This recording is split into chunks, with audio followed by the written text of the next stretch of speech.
Assalamualaikum warahmatullahi wabarakatuh.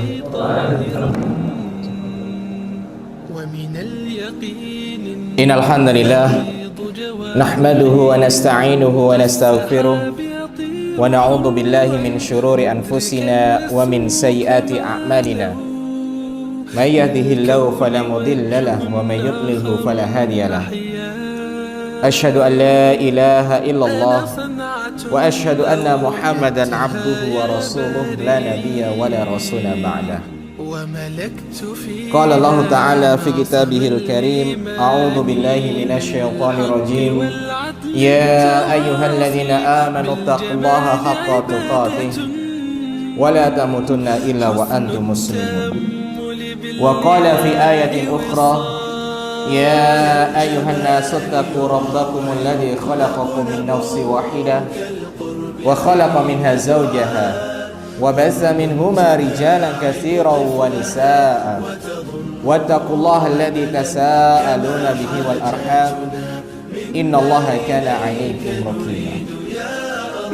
وقال في آية أخرى يا أيها الذين آمنوا اتقوا الله وقولوا قولا سديدا يصلح لكم أعمالكم ويغفر لكم ذنوبكم ومن يطع الله ورسوله فقد فاز فوزا عظيما.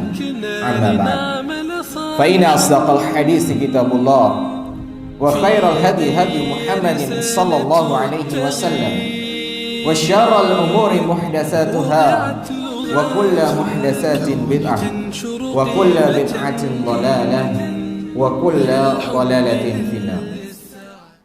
Bapak Ibu yang dirahmati oleh Allah, jamaah Masjid Mujahidin, sehat sedanten ya Bapak Ibu nggih? Alhamdulillah. Sebuah nikmat yang patut disyukuri oleh kita semua, bahwa ketika kita diberikan oleh Allah sebuah kesempatan untuk duduk di majelis ilmu, apalagi di salah satu rumah yang dimuliakan oleh Allah, dan sudah selayaknya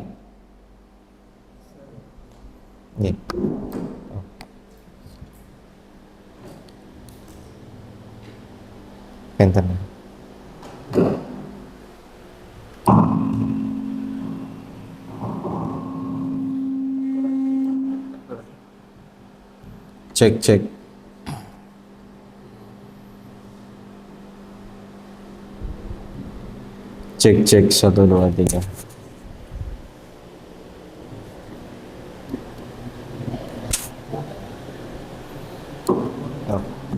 Cek ya. Dan sudah selayaknya kita panjatkan, kita sampaikan salawat dan salam kepada Nabi junjungan kita, Nabi besar Muhammad sallallahu alaihi wasallam. Karena hanya dengan penjelasan dari beliau, melalui sunnah-sunnahnya, melalui hadis-hadisnya, kita ini bisa memahami agama ini dengan baik dan benar. Pada kesempatan malam hari ini, insya Allah kita akan membahas sebuah tema, yaitu antara tawakal dan ikhtiar. Sebelum kita masuk ke pembahasan, Bapak Ibu yang dirahmati oleh Allah, kita harus tahu apa sih tawakal itu. Rasulullah Shallallahu Alaihi Wasallam pernah ditanya oleh seseorang yang dia itu ke masjid, kemudian dia membawa seekor unta, kendaraan. Ya, kalau kita mungkin sekarang motor atau mobil. Kemudian dia bertanya kepada Rasulullah, "Wahai Rasulullah, apakah saya ini harus ikat unta ini lalu saya tawakal, atau saya lepas saja kemudian baru tawakal? Saya lepas dan itu bentuk tawakal saya kepada Allah, pasrah sepenuhnya kepada Allah." Maka Rasulullah mengatakan, i'qilha wa tawakkal. Ikat dulu baru kamu tawakal, pasrah kepada Allah. Dari hadis yang singkat ini Bapak Ibu yang dirahmati oleh Allah, ulama menyimpulkan bahwa tawakal niku enten dua rukune. Napa niku? Yang pertama adalah menggantungkan hati kita hanya kepada Allah, memasrahkan segalanya kepada Allah. Kemudian yang kedua adalah akhdul asbab, al-akhdu bil asbab, mengambil penyebab atau wasilah-wasilah yang bisa menyampaikan kepada tujuan, atau bahasa kita itu ikhtiar, berusaha. Maka tidak boleh di antara dua rukun ini ada salah satu yang tertinggal. Misalkan nih, kalau kita mengatakan tawakal itu sejak dari awal tanpa ada usaha, nah maka ini nanti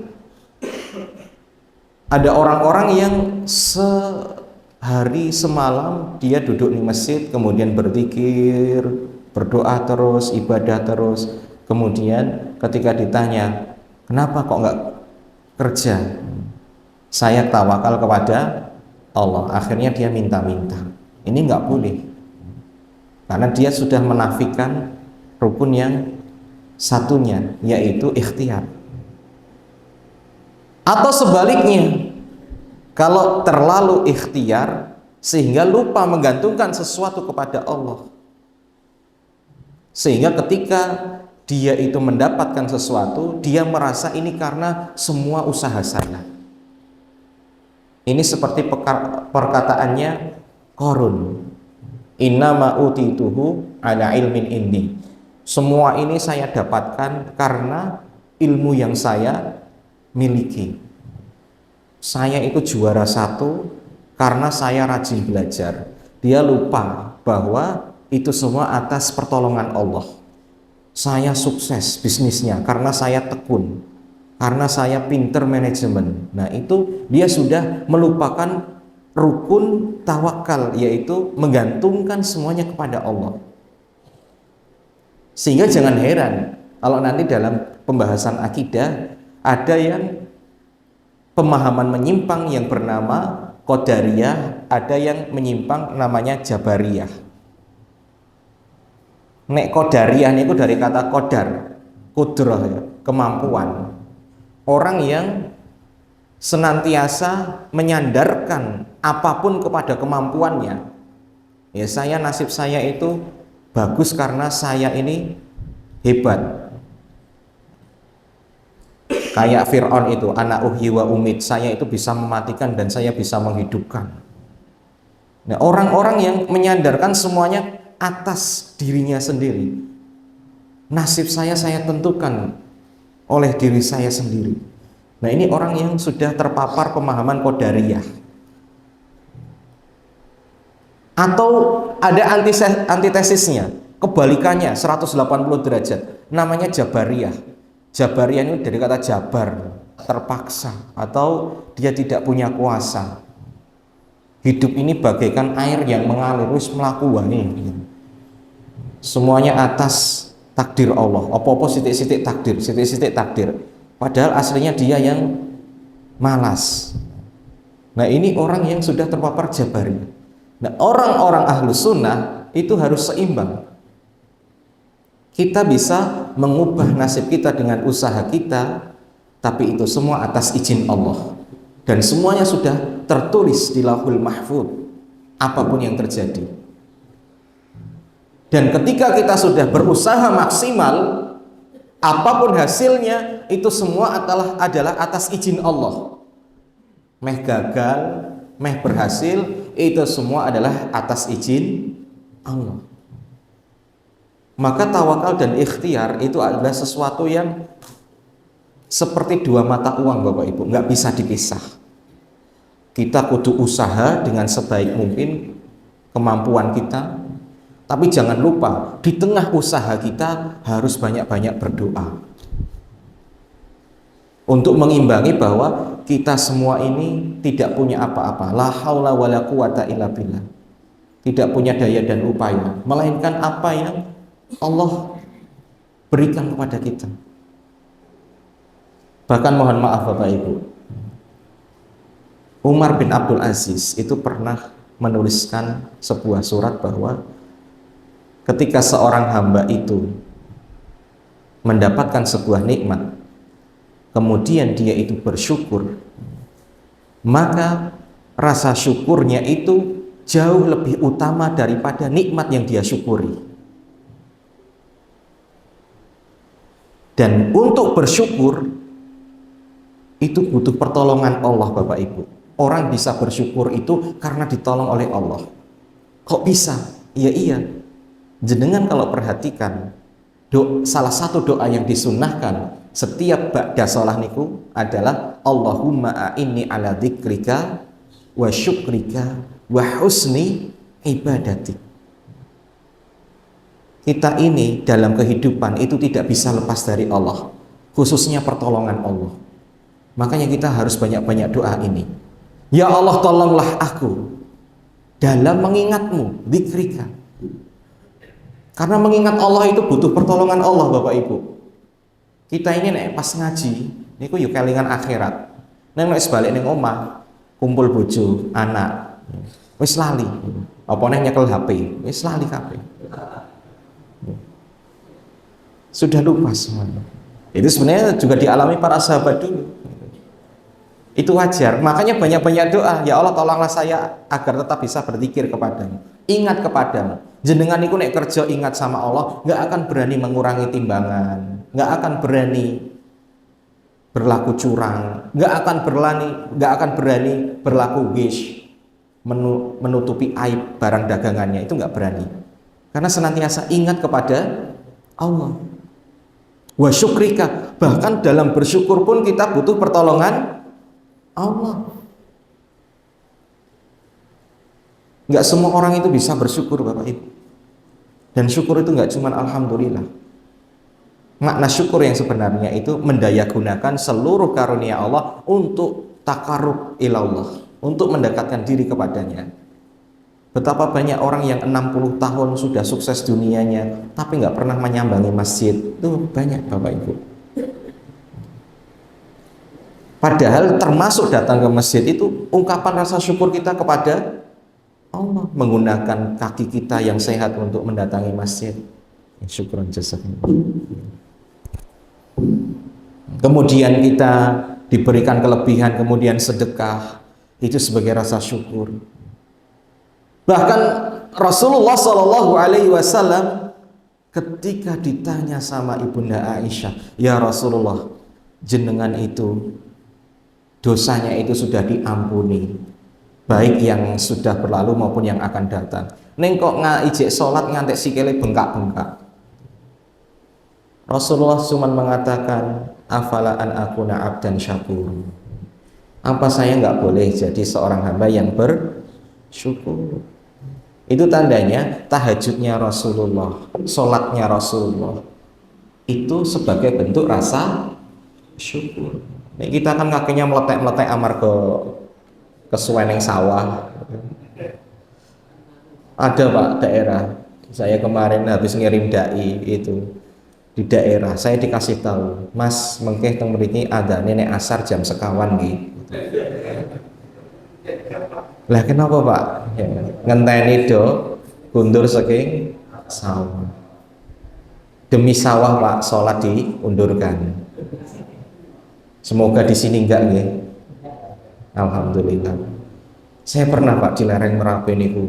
Kula sing adzan, kula sing qomat, kula sing imam, nggih kula sing makmum. Borongan. Habis itu saya didatangi takmir, Mas nek adzan niku jam sekawan itu. Wah, piye iki? Wis kula wis pokoke jam 3 tak adzani terus wis rapopo imame kula tok itu wis. Bagaimana kalau kita enggak, kita kalau larut ke masyarakat, ya siapa yang akan mengubahnya Bapak Ibu? Ya. Bahkan ada kasus ketika adzannya itu jam 3 diprotes sama perusahaan-perusahaan gitu, pabrik-pabrik itu. Kalau di sini itu tandanya pulang kerja itu adzan asar. Nek jam 3 diadzani, waduh balik kabeh ngerusak ritme. Nah ini kita ya berat tantangan dakwah kayak gini Bapak Ibu. Ketika sholat dinomor duakan hanya demi perkara dunia. Padahal awalu ma yuhasabu bihil abdu yaumal qiyamah as-shalah. Padahal sesuk sing dihisab pertama niku salate, mboten gaweane gitu. Wong nek nekoki calon mantu biasanya gaweanmu apa ngoten nggih gitu. Nek Allah enggak Bapak Ibu. Allah itu pertama yang ditanya salatnya. Makanya besok nek cari mantu salat subuh ning masjid ora gitu. Niku baru top jenengan. Jadi ngoten nggih.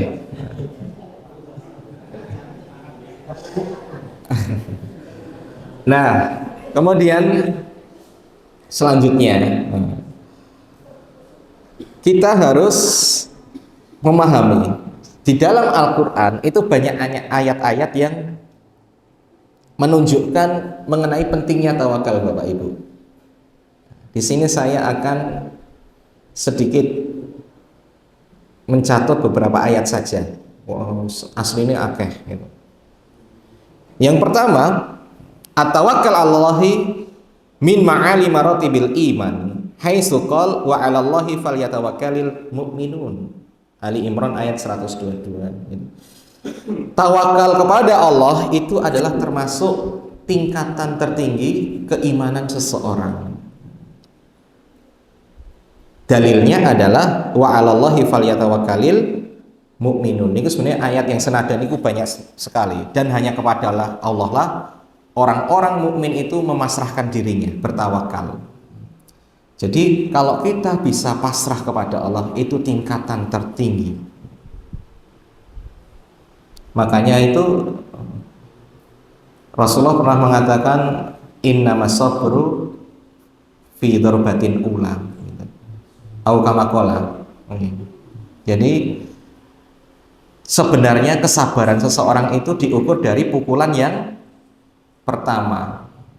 Ketika dia mencoba mendapatkan musibah dari Allah, kemudian berusaha untuk memasrahkan diri kepada Allah.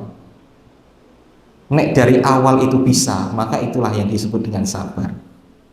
Dan itu tingkatan iman yang luar biasa. Karena kesabaran yang selanjutnya yaitu kesabaran amargo pasrah, amargo gelem ra gelem, kepepet ya. Misalnya kobongan omahe itu. Pertama ra trimo ning mandang wis sakwise kuwi wis piye meneh gitu. Nah, itu kesabaran yang mau nggak mau kayak gitu. Itu bukan sabar sebenarnya. Fisot matil ulang ya, kok darbatil ulang, sot matil ulang ya. Jadi di pukulan yang pertama. Indah sokmatil ular. Kemudian selanjutnya, selain tawakal itu adalah tingkatan tertinggi, wa min asbabi dhafri bihubbillahi ta'ala haitsu qala azza wajal, termasuk sebab-sebab kesuksesan untuk meraih cinta Allah. Karena Allah mengatakan innallaha yuhibbul mutawakkilin. Sesungguhnya Allah itu mencintai orang-orang yang bertawakal. Orang-orang yang bertawakal itu dicintai oleh Allah. Orang kalau sudah dicintai Allah, maka apalagi Bapak Ibu yang dicari? Orang yang sudah dicintai, itu pasti apa saja yang diminta itu diberi. Kalau punya anak dua Bapak, 3 ding lagi lahir setunggal, alhamdulillah. Kemarin itu beberapa seminggu yang lalu masih 2. Saya punya 2 anak. Sing siji rodok ngeyelan, rodok bandel, karena mungkin hasil uji coba ya. Jadi, ya mungkin karena terlalu manja mungkin ya menurut saya. Jadi rodok bandel, wongnya cuek banget gitu. Sing setunggal, sing kedua tuh wali aneh. Orangnya itu apa ya? Seneng bantu, ya peka gitulah. Nek sing nomor 1 ora peka gitu. Mboke resik-resik itu bukan ngewangi malah ngregeti. Anak pertama nih. Nek sing kedua niku peka, seneng ngewangi gitu. Kalih adine sing anyar niku wis disayang-sayang gitu. Sehingga ketika ya harusnya sama anak itu harus adil Bapak Ibu. Tapi kan rasa cinta itu tidak ada yang bisa mengendalikan. Rasulullah niku nggih secara fisik adil ke 10 istri, tapi tetap ada yang lebih dicintai. Ibunda Aisyah. Itu yang nggak bisa dikendalikan rasa cinta. Nah, dua anak ini secara naluriah saya lebih seneng sing kedua gitu. Karena lebih nurut. Nah, ternyata ngefek Bapak Ibu. Ketika nomor 1 minta jajan gitu, kita itu rodok males le ngabulke gitu.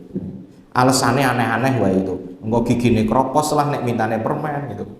Nek dolanan yo engko napa niku ya banyaklah alasan-alasan yang kita sampaikan gitu. Tapi nek sing anak yang kedua nek jaluk jajan gitu. Orang mentolo ya nek nolak nek. Ya ngoten ya. Lalu saya sering istighfar ya Allah astagfirullah gitu. Harusnya harus adil. Jadi saya coba adil gitu. Terus ya habis itu ya tetap nek beli mesti ya nggak mungkin 1 tok, mesti 2 nih. Jenenge cah cilik. Tapi di sini Bapak Ibu ada sebuah pelajaran kecil yang bisa kita ambil. Wong nek kulino nindakake apa sing disenengi tiang niku mesti gampang le menehi. Ning nek kulino nindakake sing rak disenengi, nah mesti yo lama-lama ya anyel gitu loh. Males. Misalnya jenengan gadah garwa, ora seneng masakan pedes. Bendino dimasake pedes. Ini anyel sing makan jenengan tok. Apa ben masak daging dipedesi. Gen ra dipangan mek bojone. Wah, ini kan anyel ngoten niku. Maka orang yang beriman, yang baik imannya, itu walaupun makruh itu senantiasa dihindari. Wong sakniki kualik kan hukumnya mau makruh.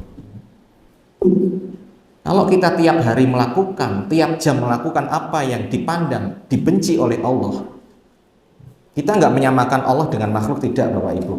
Tapi secara logika, gitu, kalau kita tiap hari menjalankan apa yang dimakruhkan oleh Allah, apapun itu bentuknya, maka niscaya cinta Allah itu jauh dari kita. Wong sakniki kan ben aneh-aneh Bapak Ibu. Orang dulu belajar ngerti sing sunah endi, sing makruh endi. Nek ngerti sunah niku ditindakne. Wong sakniki kan ngerti sunah malah ditinggal. Ah, cuman sunah wae ya. Ngopo ora poso? Kan sunah tok. Nek orang dulu sunah itu dikerjakan, ulama salaf nih. Tiyang sakniki justru karena sunnah ditinggalkan. Wali aneh nek ngerti makruh, ulama dulu tuh langsung dijauhi. Makanya kan ada istilah haram litanzih litahrim gitu. Haram litanzih itu kedudukannya sama seperti makruh. Ning dianggap haram gitu loh. Nek dalam istilah fikih nanti ada haram litanzih sama litahrim itu. Nek tahrim itu untuk haram yang tenanan haram niku wis genah ra oleh. Ning litanzih niku tingkatannya seperti makruh. Yang itu pun dianggap sama orang-orang ulama salaf itu seperti sesuatu yang haram. Wong ulama-ulama dulu saja mubah saja nek gak bermanfaat ditinggalkan. Ngobrol ba'da isya niku mubah. Ning nek ora ana manfaate dadi makruh. Niku ditinggalkan. Ngobrol sing oleh niku ditinggalke nek mboten enten manfaate. Wong sakniki justru karena tahu makruh malah dikerjakan. Contohnya kathah banget. Nah, maka dari itu kalau kita itu biasa menjalankan apa-apa yang dicintai oleh Allah, salah satunya membiasakan diri bertawakal kepada Allah, memasrahkan kepada Allah, bergantung hanya kepada Allah, niscaya kita akan lebih mendapat kecintaan Allah. Bahkan ulama dulu itu sampai napa niku Bapak Ibu berdebat masalah hukum at-tadawi. Tadawi niku napa? berobat. Ngobat iku ngelongi tawakal napa mboten. Sampai segitunya loh ulama dulu itu. Jadi pinginnya yuk tawakal tenanan gitu. Tapi ya setelah kita pelajari dari sebagai aspek ya, berobat itu termasuk ikhtiar agar tawakalnya itu meningkat. Kemudian selanjutnya adalah wa min asbabir rizqi wa kifayatillahi al-abda. Tawakal itu menjadi penyebab datangnya rizki dan Allah memenuhi kebutuhan hambanya, menjamin kebutuhan hambanya. Dalilin apa? Wa may yatawakkal 'ala Allahi fahuwa hasbuh. Barang siapa yang bertawakal kepada Allah, maka Allah akan mencukupinya. Nek urepe dhewe kok mboten cukup-cukup Bapak Ibu, bisa jadi tawakale kurang. Iku fahmul mukhalafahnya. Tapi ingat ya, tawakal niku kedah ikhtiar. Ada sebuah hadis di sini menarik Bapak Ibu. Ibnu Abbas itu pernah cerita, kana ahlul Yaman yahujuna wala yatazawadun. Orang Yaman zaman dulu saking tawakale wong Yaman. Yaman niku nek teng petang sore Mekah nih, bagian bawah-bawah niku.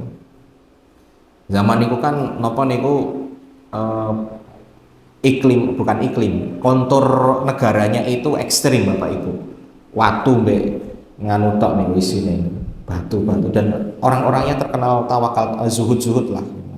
Uripe ora neko-neko. Ahlul Yaman, Ahlul Syam itu dijamin sama Allah keberkahannya. Nah, Ahlul Yaman itu dulu nek haji niku orang nggo bekel. Bekele niku nggih saanone tok gitu. Enggak ora dipenke banget gitu. Hingga akhirnya ketika ditanya, "Kenapa kok kalian minta-minta?" gitu nggih. Mereka mengatakan nahnu al-mutawakkilun. Kami itu orang-orang yang bertawakal. Fa idza qadamu Makkah sa'alun nasa fa anzalallahu ta'ala wa tazawwadu fa inna khairaz zadit taqwa. Dan ketika sampai ke Mekah, yang terjadi mereka kehabisan bekal dan minta belas kasihan jamaah haji yang lain, sehingga akhirnya ya nimbrung-nimbrung sukanya gitu. Sehingga Allah turunkan berbekallah. Fa inna khairaz zadit taqwa. Berbekallah karena sebaik-baik bekal itu adalah takwa. Termasuk bentuk ketakwaan itu ya tawakal gitu. Maksudnya nek ngibadahi ya dipersiapke sing tenanan. Jangan sampai kita datang terus minta-minta, itu nggak boleh. Ya kecuali kepepet memang harus mentok ngoten nggih. Tapi tetap harus dipersiapkan. Jangan sampai kita hanya modal dengkul lah istilahnya. Ngibadah kok modal dengkul. Jangan. Wong kita aja nek kerja atau apa aja rela pakai baju yang najis gitu nih. Hanya demi ketemu manusia, berangkat pagi-pagi, direwangi subuhin ning dalan gitu.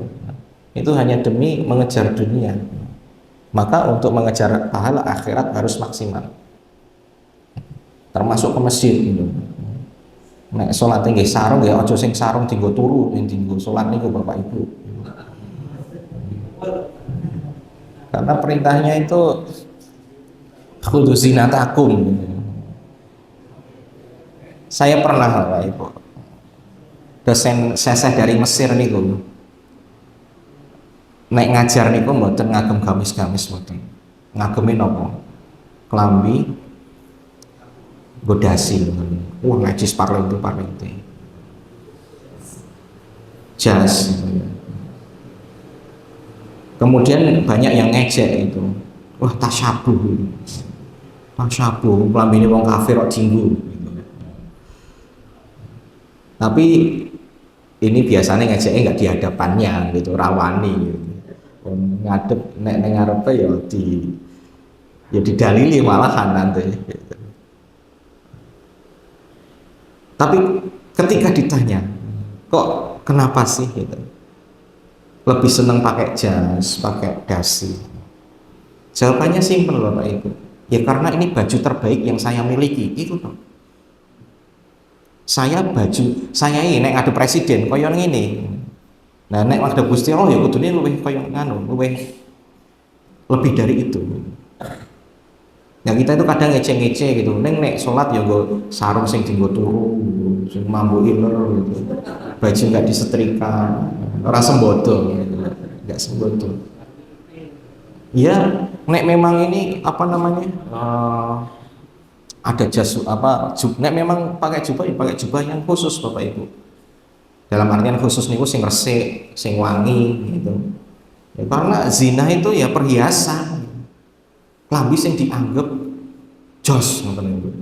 Aja bar futsal nggo klambi futsal je teles keplek-keplek ngoten niku wonten kringete dienggo salat. Itu enggak bagus, itu bukan zina. Jangan sampai kita itu memperlakukan manusia lebih spesial daripada memperlakukan Allah. Kita mertamu jagong wae, nek klambine rung digosok ora gelem. Giliran yang masjid gitu nggih. Yang masjid saanane. Ya nek memang punyanya itu oke nggak masalah, tapi yang bersih, sing wangi. Baju bagus itu bukan yang baru, tapi yang waton apa ya, sing layak lah gitu. Layak. Nah, kemudian selanjutnya di sini kita diajari oleh Rasulullah Shallallahu Alaihi Wasallam, "Lau annakum tatawakkaluna 'ala Allahi haqqa tawakkuli." Kalau kamu bisa bertawakal dengan sebenar-benar tawakal, la razaqakum kama yarzuqut thair. Niscaya Allah akan kasih rezeki kamu sebagaimana Allah ngasih rezeki burung. Apa itu? Yagdu himasan wa taruhu biton. Pergi burung niku pergi pagi-pagi nyari nafkah dalam kondisi lapar. Sore-sore pulang dalam kondisi kenyang dan bisa membawakan oleh-oleh buat anaknya. Ora ana Bapak Ibu ceritane manuk niku nglembur ngantek wengi niku mboten enten. Kecuali beluk nggih, kowe mang kerjane wengi gitu.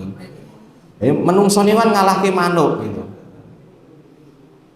Menungsone kerjane ket isuk ngantek wengi gitu. Mangkat anake jek turu, balik anake wis turu. Niku nek teng Jakarta biasa mboten. Nek teng mriki mungkin mboten lah.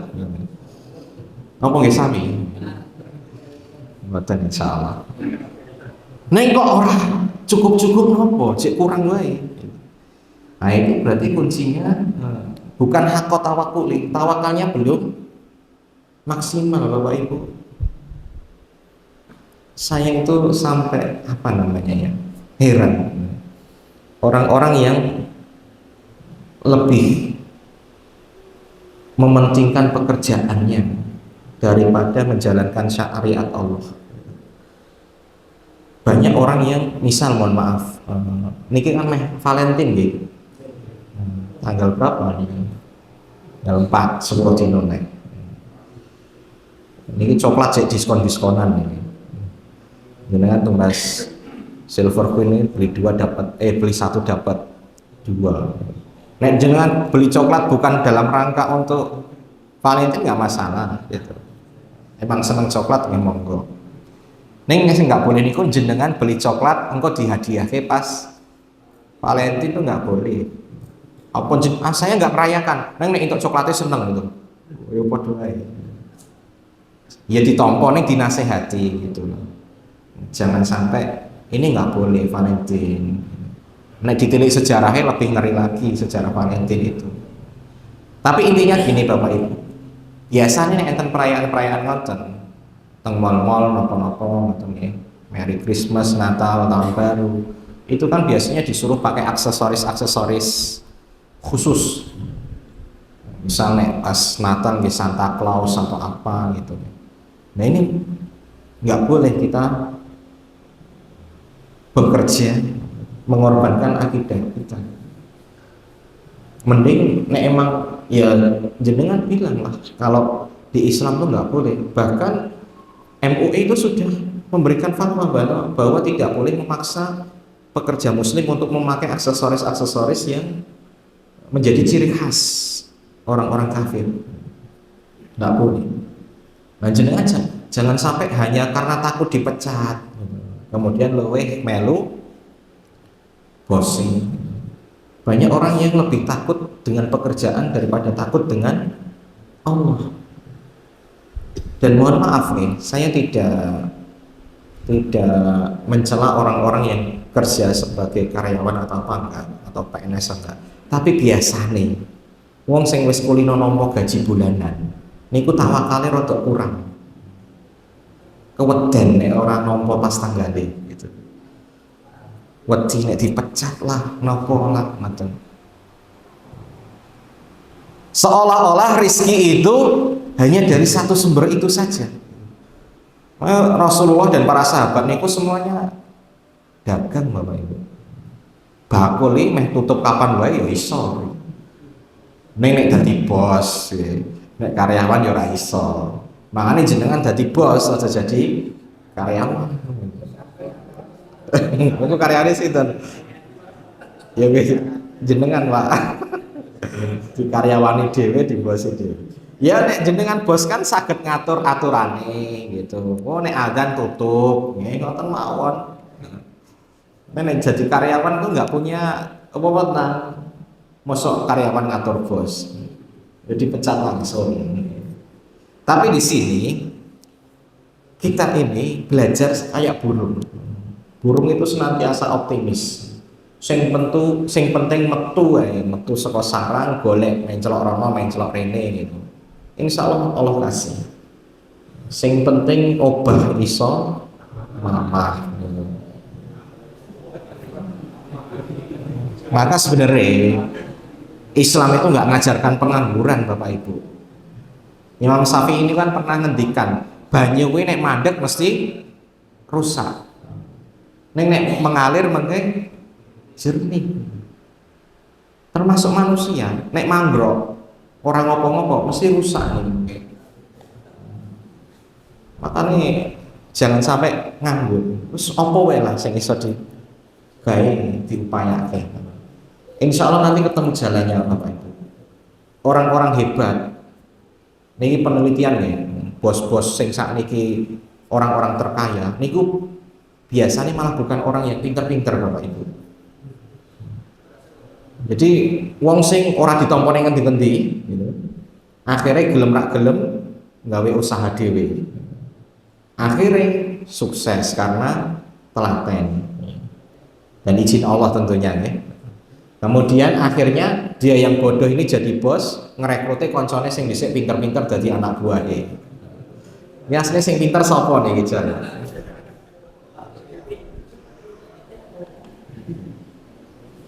Nah, jadi kalau kita itu kebutuhan masih nggak cukup-cukup Bapak Ibu, itu tandanya kita belum haqqa tawakkuli. Mungkin hati kita itu masih belum yakin dengan Allah dan sebagainya. Apalagi masalah masalah anak biasanya.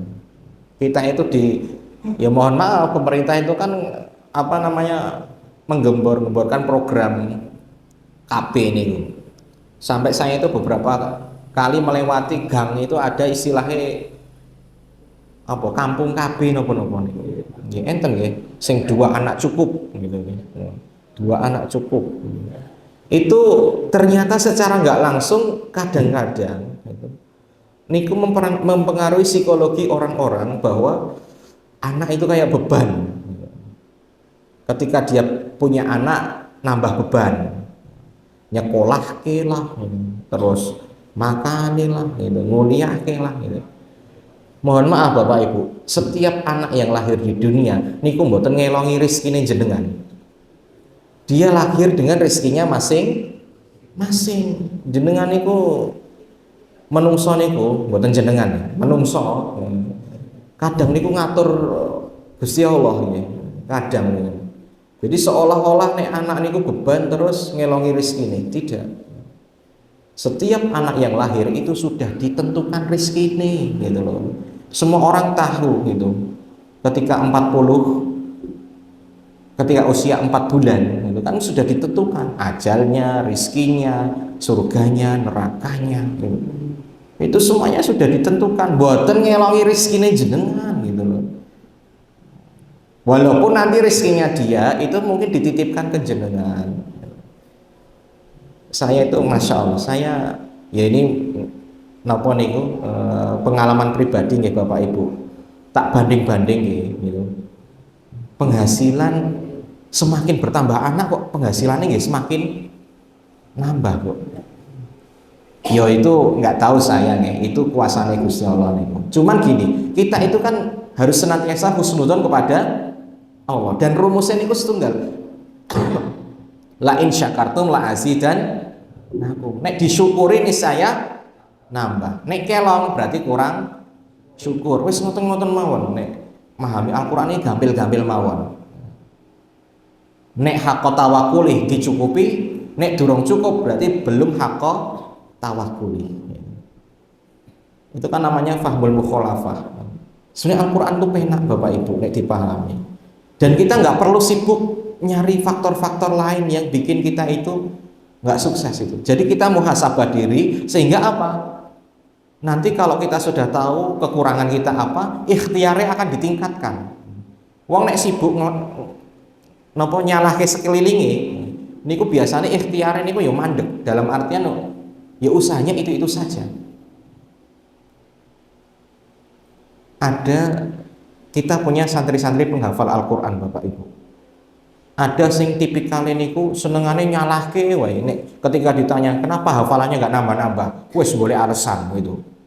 Nggak lihat dirinya, nggak introspeksi dirinya. Dia nyalahke jadwalnya terlalu padat lah, banyak kegiatan lah, gizinya kurang lah, mangane tempe terus lah gitu. Nah, sing disalahke ngantek tempe disalahke Bapak Ibu. Mesakne niku. Nah orang kayak gini modelnya wis meh dikei fasilitas sehebat apapun, biasanya ikhtiarnya ya mentok ngoten-ngoten tok niku ora nambah-nambah. Wong sing salah niku asline awake dhewe.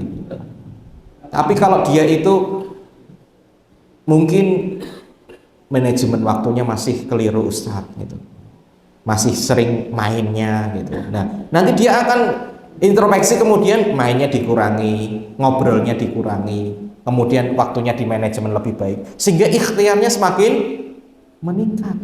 Jenengan bisnis ngoten sami mawon Bapak Ibu, ngopo kok penjualannya stagnan gitu. Nek sing disalah-salahke sekelilingi gitu, ya wes itu nggak akan ada evaluasi. Tapi kalau kita evaluasi dari dalam internal, oh ternyata ini marketingnya kurang, oh ternyata kita itu kurang nawake, oh kurang timbangannya kurang anget misalnya. Wong Jawa kan seneng nek tumbas niku diangeti itu timbangannya, itu kok balik meneh ya. Nah itu nanti ikhtiarnya semakin bertambah nek kita itu mau introspeksi diri. Nek wong sing gene nyalahke wae gitu wis angel gitu. Nah niku kalau kita bisa bertawakal dengan sebenar-benar tawakal. Kemudian ada juga hadis mengenai tawakal. Nah niki hadis yang mungkin cukup panjang Bapak Ibu, tapi nanti kalau bisa kita pahami dengan baik, ini luar biasa. Mungkin semuanya sudah sering dengar lah hadis mengenai masuk surga tanpa hisab, tanpa adab dan tanpa hisab. Itu ternyata poinnya adalah ketika tawakal kita sempurna, itu bisa mendapatkannya. Nah, saya bacakan hadisnya langsung mawon ya. Uridat alayyal umamu faja'ala an-nabiyyu wan nabiyyani yamurruna ma'ahum ar-rahad. Jadi gini, suatu ketika Rasulullah itu ditampakkan kepadanya umat-umat terdahulu. Kemudian beliau melihat lewat ada beberapa nabi yang nabi itu nggak punya umat, umatnya cuma segelintir, siji, loro, bahkan ada yang sendirian.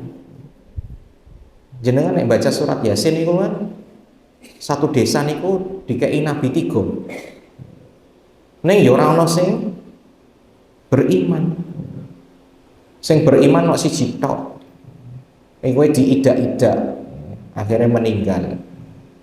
Mungkin nek pas jenengan yasinan apa-apa niku diwaca. Jadi nek maca Yasin niku diwaca maknane, tafsire, terus ditadaburi ayate gitu ya. Kan pun do hafal to Yasin niku. Niku Masya Allah jenengan nek mau mengamalkan Al-Quran tidak hanya dibaca saja gitu. Itu isinya luar biasa Bapak Ibu, surat Yasin itu. Nah, di sini Rasulullah ditampilkan umat-umat terdahulu dengan banyak-banyak nabi. Maksudnya dengan nabinya masing-masing. Kemudian beliau itu melihat ada segelombang umat yang luar biasa banyak. Kemudian yang terjadi adalah Rasulullah bertanya, apakah itu umat saya?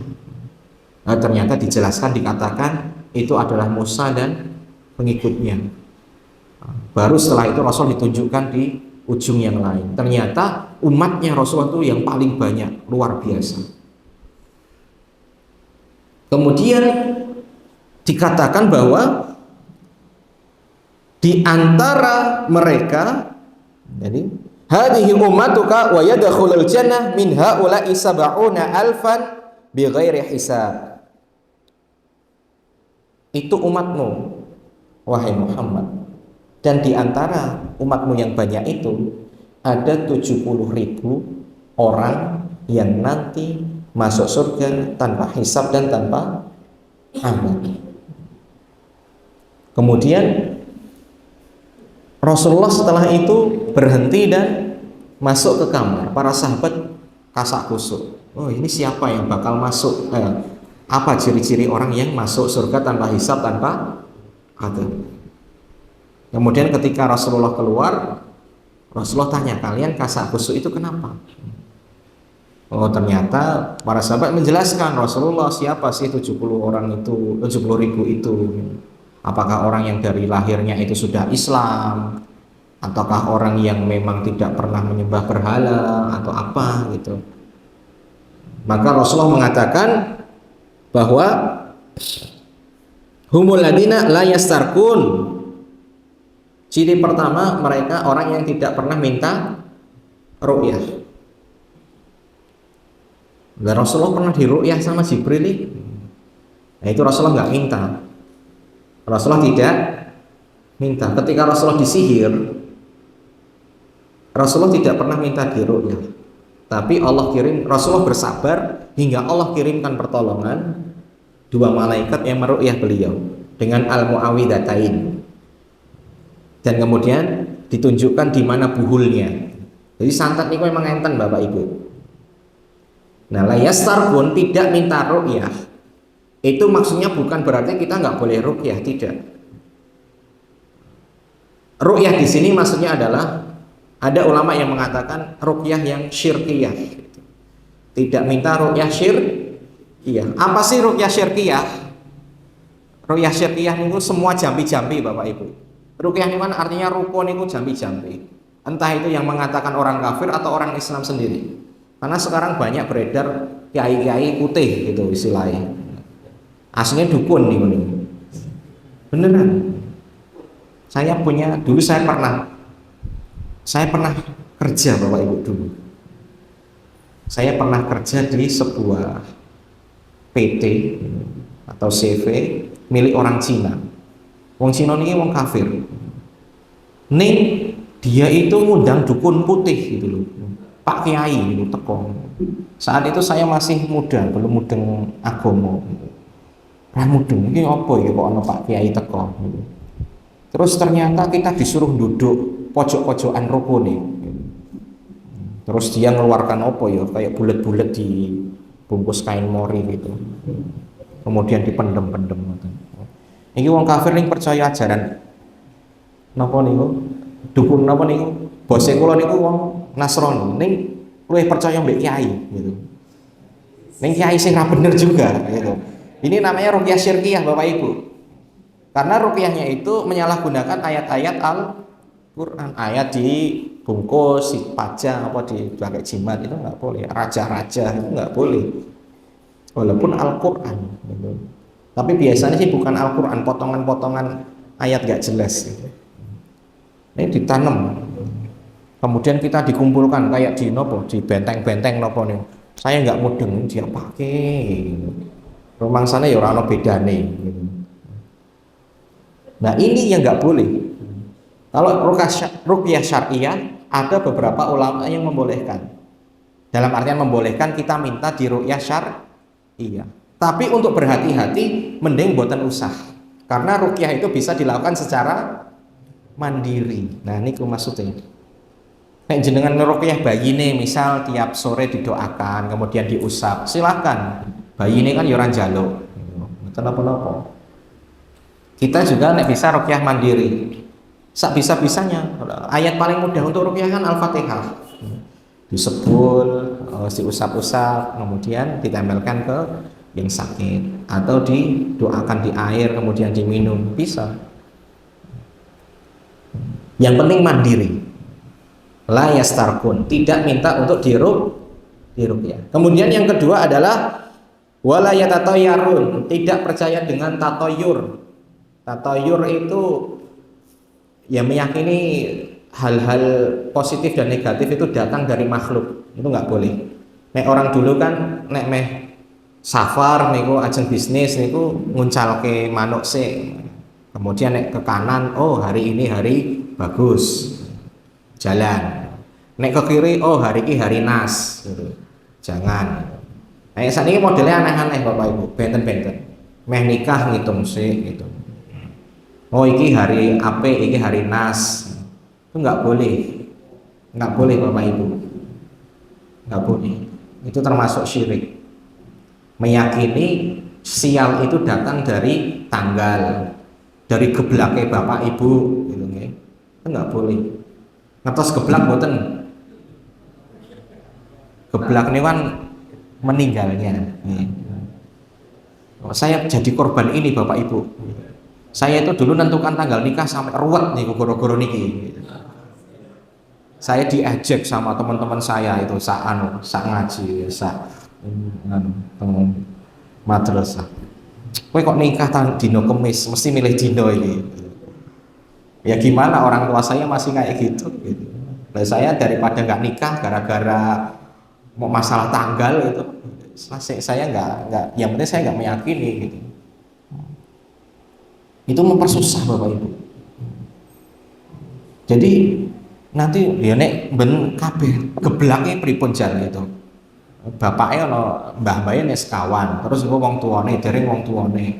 Nek sudah meninggal kabeh beda-beda itu orang nikah mungkin gitu. Ya kan? Enggak boleh kayak gini. Meyakini sial, meyakini beruntung itu dari makhluk itu tidak boleh.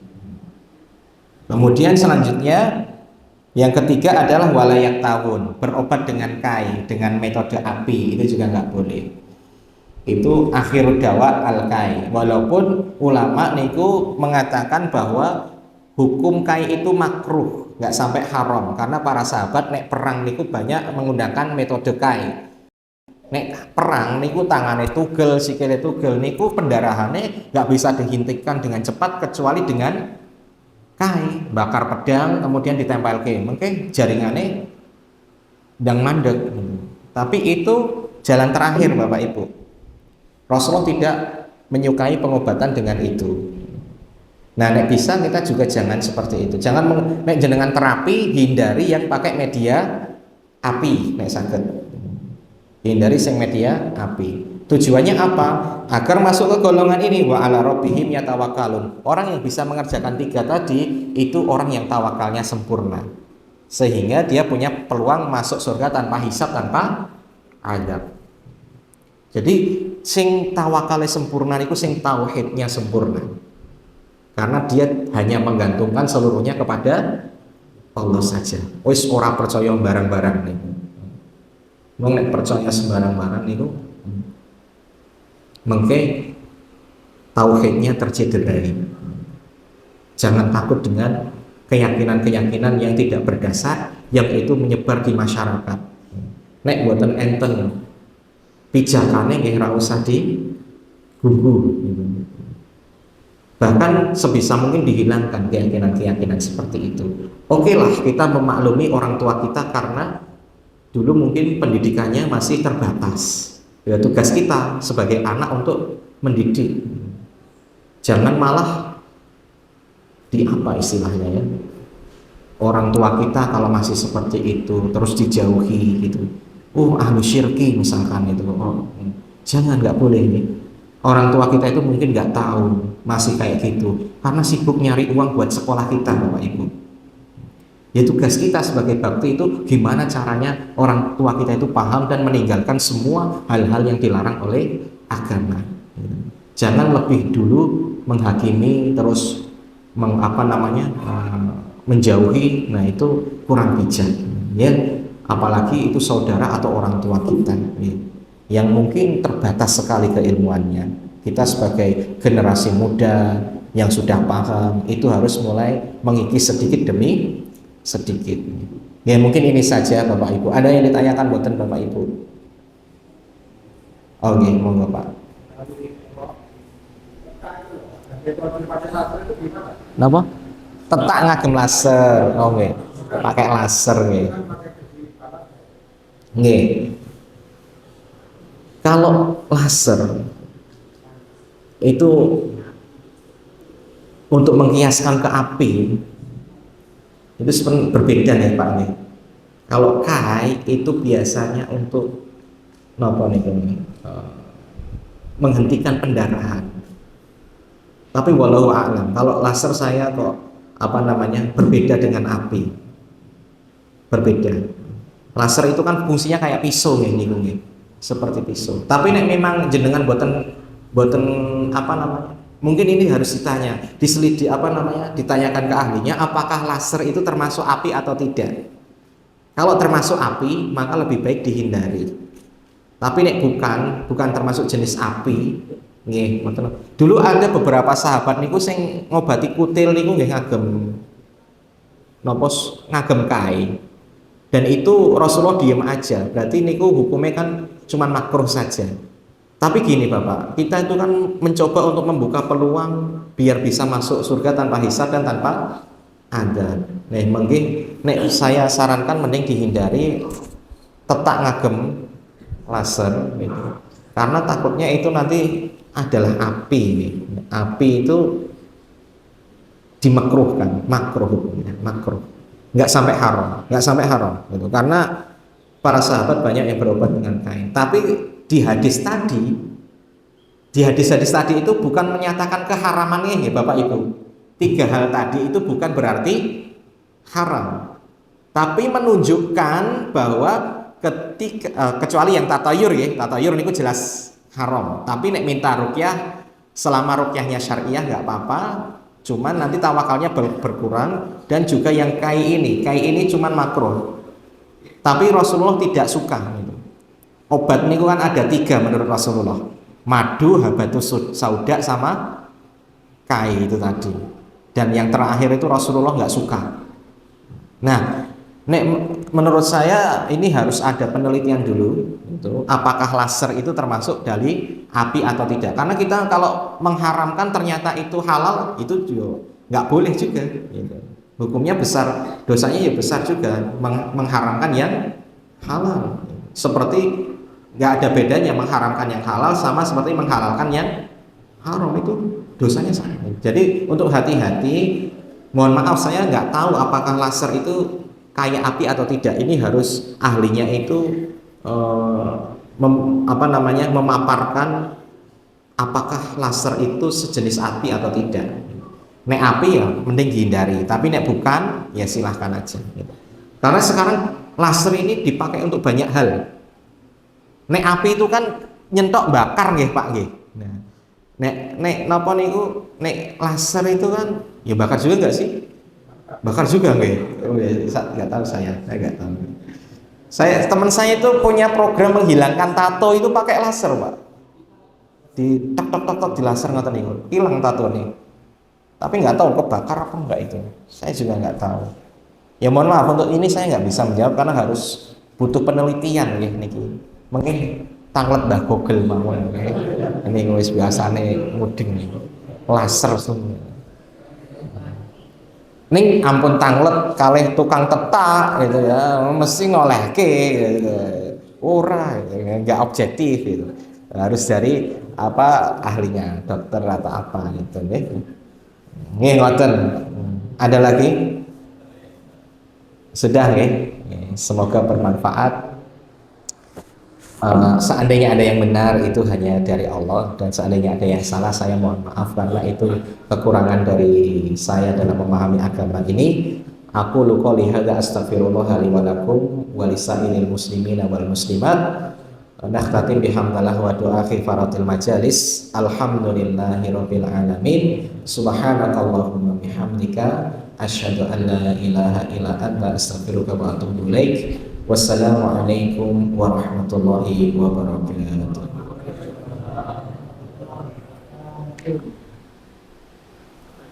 Oh, berapa itu? Oh, oh, oh ini ada Herpres biasa nih, madu. Ini bapak ingkang tanglet setunggal. Terus, mas, tolong diparingi. Oh, malu. Oh sih, penelitian bapak masih isin. Salam dulu. Oh, nggih. Yang mana? Niki, Pak. Oh, ya, Nggih. Kemudian sing kemarin apa ya? Kemarin yang sudah sing paling sepuh mbon. Ibu-ibu saniki, ibu-ibu. Ibu-ibu sing paling sepah. Nih sinten, Bu? Aja ngaku-ngaku tuwa nggih, Bu. Sing anu, sing paling anu. Niki monggo. Semoga bermanfaat niki buat kesehatannya. Ya. Niki Mas, tolong Mas.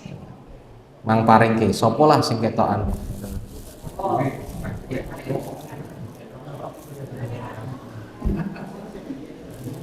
Terus bapak-bapak ingkang napa niki nggih? Apa saya mas-mas wae lah. Pemuda.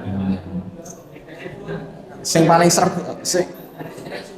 sing arep nikah. Ada yang mau nikah nggak?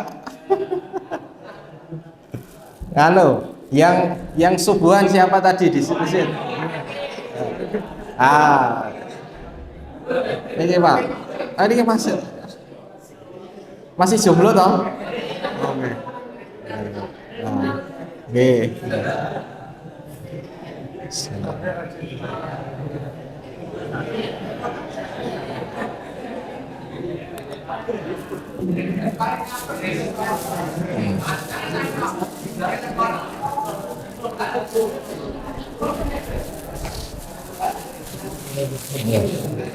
Tayyib, syukran jazakumullah khairan katsiran. Wassalamualaikum warahmatullahi wabarakatuh.